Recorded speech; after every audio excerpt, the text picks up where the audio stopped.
ഒരു ദിവസം ഭഗവാൻ വൈറ്റ്ഫീൽഡിൽ വൃന്ദാവനത്തിൽ നിൽക്കുമ്പോൾ സ്വാമി ആശ്രമത്തിൽ ത്രയയുടെ പുറത്ത് വന്ന് ആ ലോണിൻ്റെ അടുത്തപ്പോൾ ആ ലോണിൽ ഇങ്ങനെ സ്വാമി നിൽക്കുകയാണ്. സ്വാമിയുടെ ചുറ്റും എല്ലാ കുട്ടികളും വന്നിരുന്നു. കാരണം സ്വാമിയോട് നിൽക്കുമ്പോൾ നല്ല കാറ്റുണ്ട്, വൈറ്റ്ഫീൽഡിൽ നല്ല കാറ്റുണ്ട് എപ്പോഴും. അപ്പോൾ ഈ കാറ്റിൽ ഒരു ഉണങ്ങിയ ഇല, ഡ്രൈ ലീഫ്, ഉണങ്ങിയ ഇല വന്ന് സ്വാമിയുടെ മുടിയിൽ അങ്ങോട്ട് ഇരുന്നു. കാറ്റുണ്ടെങ്കിൽ ഇലയ്ക്ക് അനക്കില്ലെങ്കിൽ ഇല്ല, അവിടെ തന്നെ ഇങ്ങനെ ഇരിക്കുകയാണ്. ഒരു കുട്ടി വിചാരിച്ചു, എന്ത് ഭാഗ്യമായ ഇലയ്ക്ക്, കാരണം ഇല എവിടെ ഇരിക്കുന്നത്?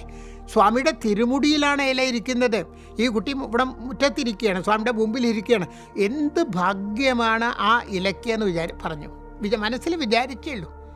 സ്വാമി പെട്ടെന്ന് തിരിഞ്ഞു. ഒന്ന് തിരിഞ്ഞിട്ട് ആ കുട്ടിയോട് പറഞ്ഞു, ഇലയ്ക്കല്ല ഭാഗ്യം, നിനക്കാണ് ഭാഗ്യം എന്ന് പറഞ്ഞു. കാരണം ഇലയ്ക്ക് അറിയില്ല എവിടെയാണ് ഇരിക്കണേന്ന്, നിനക്കറിയാം നീ എവിടെ ഇരിക്കണമെന്നാണ്. നീ ഈശ്വരൻ്റെ മുമ്പിലാണ് ഇരിക്കുന്നത്. ഇലയ്ക്കറിയില്ല ഈശ്വരൻ്റെ തിരുമുടിയിലാണ് ഇരിക്കണത്, ഇലയ്ക്കറിയില്ല. അതുകൊണ്ടാണ് സ്വാമി പറഞ്ഞത്, ഇലയ്ക്കല്ല ഭാഗ്യം, നിനക്കാണ് ഭാഗ്യം. ഇത് ശരിക്കും ഉപയോഗിക്കാമെന്ന്. ഈശ്വരൻ്റെ കൂടെയാണെന്നുള്ള ആ സത്യം ശരിക്കും ഉപയോഗിക്കാനായിട്ട് ഭഗവാൻ അന്ന് ആ വിദ്യാർത്ഥികളോട് ഇതാണ് പരമമായ സത്യം. നമ്മൾ ഭഗവാന്റെ കൂടെയാണ്, ഭഗവാൻ നമ്മുടെ കൂടെയാണ്. ഈ ഒരു വിശ്വാസത്തോടു കൂടി ഓരോ കാര്യങ്ങൾ നമുക്ക് ചെയ്യാൻ സാധിച്ചാൽ സ്വാമി പറഞ്ഞതുപോലെ ഈ ഭാഗ്യം, നമുക്ക് തന്നിരിക്കുന്ന ഭാഗ്യം പൂർണ്ണമായിട്ട് നമുക്ക് ഉപയോഗിക്കാൻ സാധിക്കും. അങ്ങനെ ഉപയോഗിക്കാൻ സ്വാമി നമ്മളെ അനുഗ്രഹിക്കട്ടെ എന്ന് പ്രാർത്ഥിക്കുന്നു.